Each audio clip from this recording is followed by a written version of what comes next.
안녕하십니까. 소금장서의 예수님 이야기 41번째 시간입니다.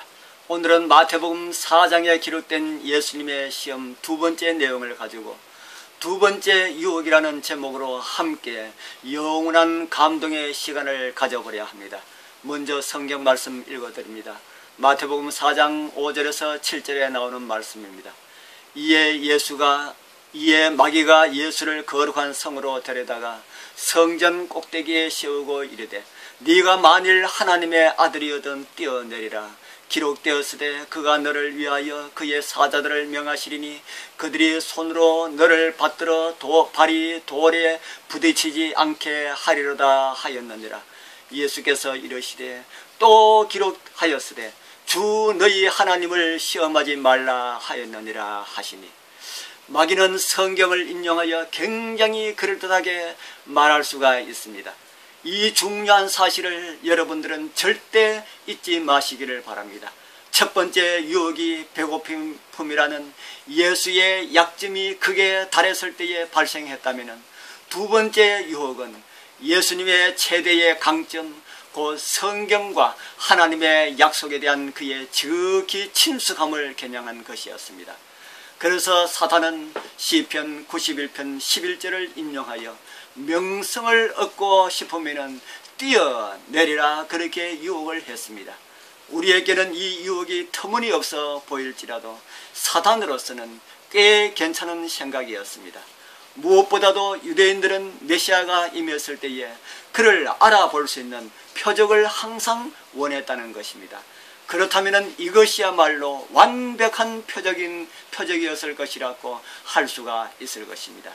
흰논 계곡으로부터 120m 이상 치솟은 성전 꼭대기에서 떨어지는 것은 그야말로 인상적인 것일 것이라 생각이 듭니다.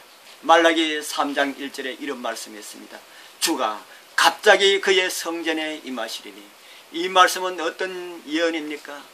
신비와 어떤 이직에 의하여라는 의미로 이해할 수가 있는 말씀이라는 것입니다.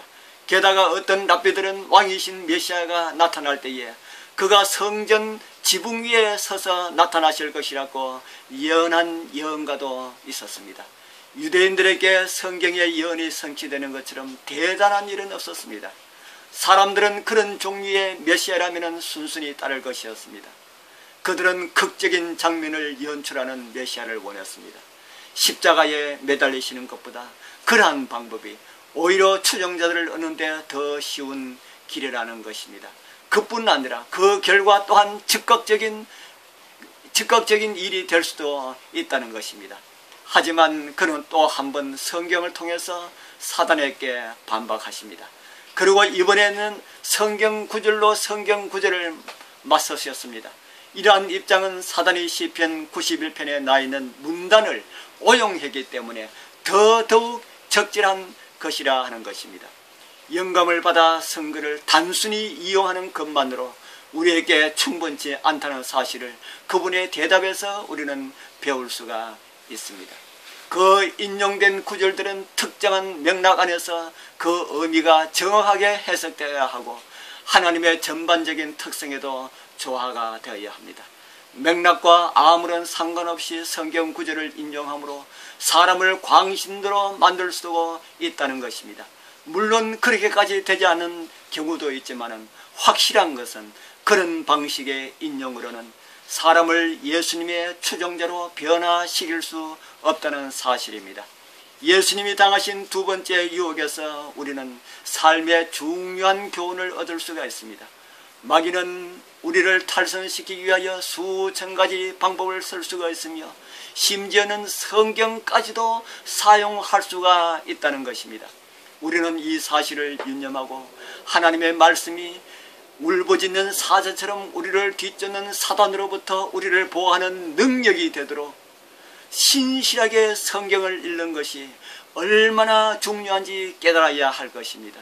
오늘 그 성경 말씀이 여러분들의 마음을 열고 받아들이기를 원합니다.